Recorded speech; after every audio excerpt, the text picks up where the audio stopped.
मुंबई महानगरपालिकेच्या स्टँडिंग कमिटीमध्ये सुरू असलेलं अंडरस्टँडिंग हे पूर्णपणे बंद करण्यात आलेलं आहे आणि तुम्ही बघताय की स्टँडिंग कमिटीमध्ये जे जे आयटम प्रशासनाकडून येतात आणि वाढीव किमतीचे आयटम येतात, अभाव आयटम येतात, ते सर्व परत पाठवून त्याच्यावरती स्पष्टीकरण मागवण्याचं काम हे स्टँडिंग कमिटी करीत आहे।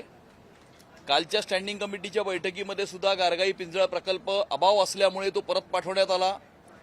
त्या ठिकाणी एक कॅनोपी 19 कोटीची तयार करण्यासंदर्भातला प्रस्ताव जो गेल्या महिन्यामध्ये पारित झाला होता, आता अतिरिक्त 19 कोटीचा प्रस्ताव आला, तोही परत पाठवण्यात आला। आणि त्यामुळे ब्लाइंडली कुठल्याही प्रकारचे प्रस्ताव हे स्टँडिंग कमिटीमध्ये आता पारित होत नसून मुंबईकरांच्या पैशाची बचत करणं आणि मुंबई महानगरपालिकेचा असलेला मुंबईकरांचा पैसा हा उपयुक्त प्रकल्प आणि उपयुक्त कामांसाठीच त्याचा उपयोग करून घेणं ही जबाबदारी आता मुंबई महानगरपालिकेची स्टँडिंग कमिटी ही पार पाडित आहे। आपण बघताय की रिग्ड अशा प्रकारची जी कंत्राटं जी पारित करण्यात आली होती ती सुद्धा त्याच्यावरतीही प्रश्नचिन्ह निर्माण करून ती सुद्धा पुन्हा एकदा नव्यानं फेरविचाराकरता प्रशासनाकडे पाठवण्यात आलेली आहेत। मला असं वाटतं की मुंबई महानगरपालिकेला भ्रष्टाचार विरहित प्रशासन देण्याच्या नव्या युगाची ही सुरुवात आहे। सर, अशीच एक मुंबई महापालिकेच्या शाळांतली जे वस्तू खरेदी आहेत, शालेय वस्तू विशेषतः 3,61,000 विद्यार्थ्यांचा प्रश्न होता। महाटेंडर पोर्टलऐवजी आता जेम पोर्टलची तुम्ही मागणी केलेली होती, निविदा रद्द झाल्याची माहिती तुम्ही मिळते। मुंबई महानगरपालिकेतल्या शाळांमध्ये शिकणाऱ्या सुमारे 3.5 लाख विद्यार्थ्यांना दरवर्षी मुंबईची महानगरपालिका 27 वस्तू ही मोफत देत असते।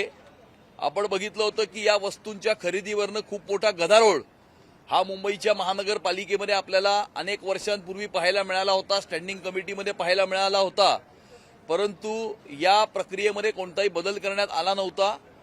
नवीन महापौरांची घोषणा झाल्याच्या नंतर, नवीन महापौरांची निवड झाल्याच्या नंतर, नवीन प्रशासन आल्याच्या नंतर या ठिकाणी मुंबई महानगरपालिकेतील शिकणाऱ्या विद्यार्थ्यांना 27 गोष्टी ज्या विकत महानगरपालिकेच्या माध्यमातून घ्यायच्या आहेत त्या आधीच्या प्रचलित पद्धतीनुसार घेण्याचा प्रस्ताव हा पारित करण्यात आला होता।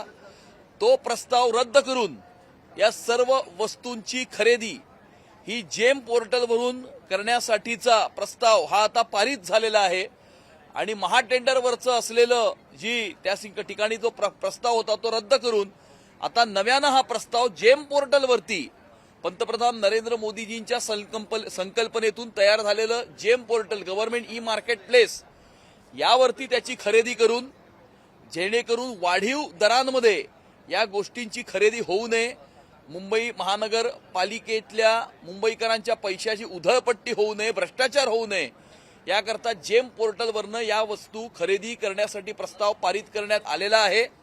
आणि ज्या गोष्टी या ठिकाणी जेम पोर्टलवरती उपलब्ध नसतील त्यासाठी डायरेक्ट बेनिफिट ट्रान्सफर हे करण्यात येईल।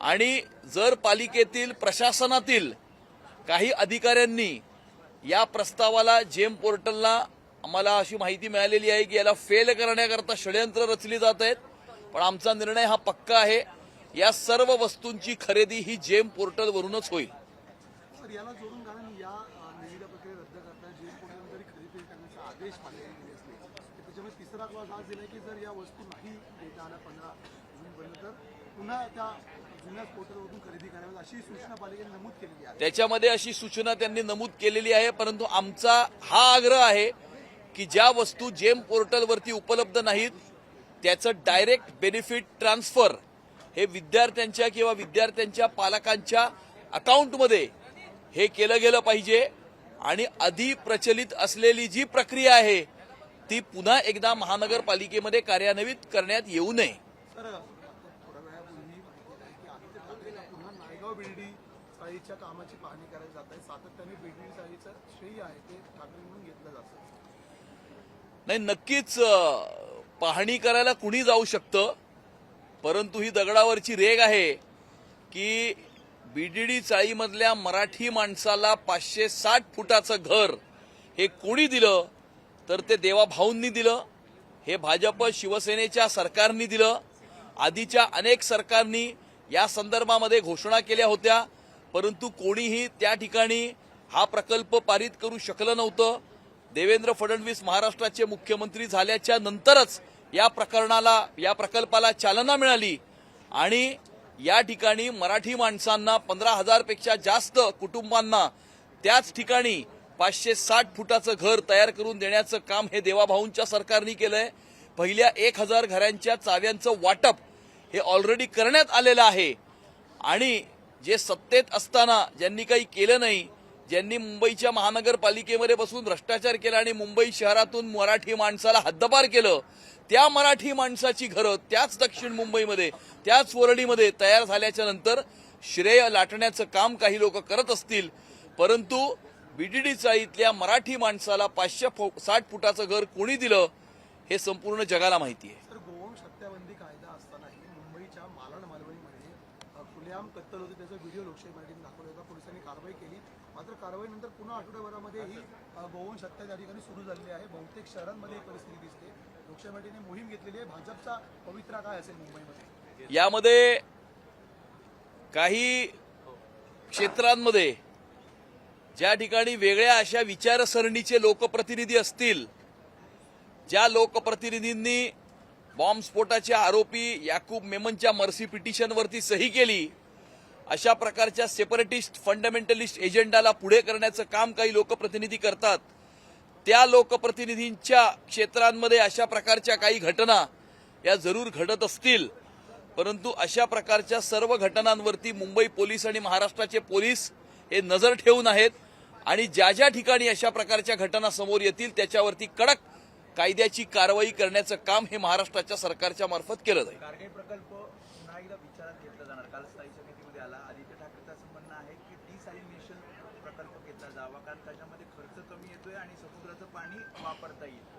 डिसॅलिनेशनचा प्रकल्प ऑलरेडी मुंबईच्या महानगरपालिकेमध्ये विचाराधीन आहे. एका ठिकाणी तो ऑलरेडी कार्यान्वित त्याचं कामही सुरू आहे, परंतु डिसॅलिनेशनच्या प्रकल्पाला खूप मोठ्या प्रमाणावरती खर्च येतो.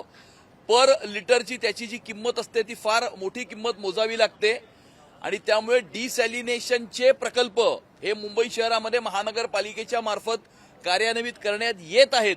परंतु त्याचबरोबर या ठिकाणी गारगाई पिंजरा प्रकल्पाचीही आवश्यकता आहे, कारण 440 MLD पाणी हे मुंबई शहराला त्या प्रकल्पाच्या माध्यमातून हे मिळणार असून मोठ्या प्रमाणावरती मुंबई शहरामध्ये आता पाण्याची जी रिक्वायरमेंट आहे ती अगदी कट टू कट चाललेली आहे आणि ज्या प्रकारे लोकसंख्या गेल्या काही वर्षांमध्ये मुंबई शहरामध्ये वाढलेली आहे, त्या प्रकारे मुंबई शहराला असलेल्या वॉटर सप्लायचे स्रोत सुद्धा वाढवण्याची आवश्यकता यामध्ये असून येणाऱ्या काळामध्ये मुंबईकरांची तहान भागवण्याकरता या प्रकल्पाची आवश्यकता आहे. तर मुंबईतल्या काही भागांमध्ये अशी परिस्थिती दिसते की लोकशाही मराठीने स्टिंग केलेलं आहे.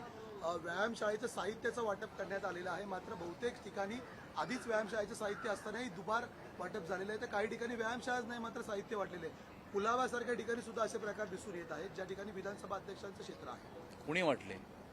शासनामार्फत झालेलं आहे.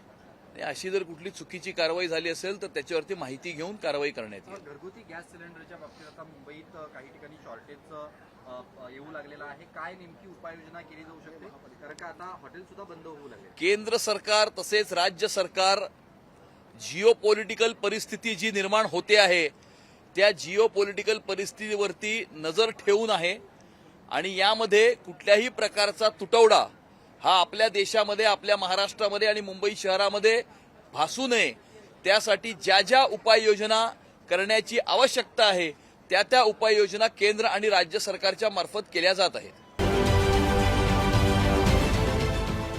देश विदेशातील प्रत्येक घडामोडींचे लाईव्ह अपडेट मिळवण्यासाठी आता साम टीव्हीच्या सर्व सोशल मीडिया प्लॅटफॉर्मला लाईक, फॉलो आणि सबस्क्राईब करा.